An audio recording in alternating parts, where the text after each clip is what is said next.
talk you through how to sign into your Just Eat account. So the first thing you're gonna do is install the app and launch it.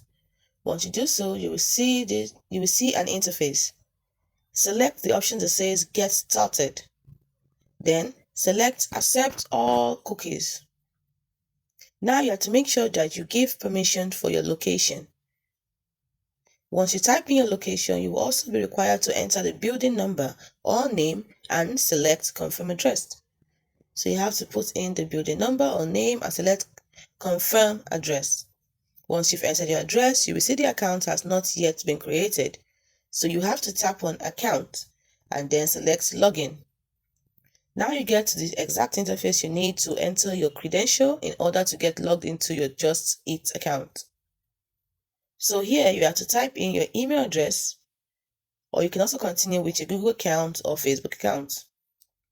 Once you do so, select Get Verification Code. And if your account is not yet registered, you'll be required to register it. If not, you will get into the specific Just Eat account you need.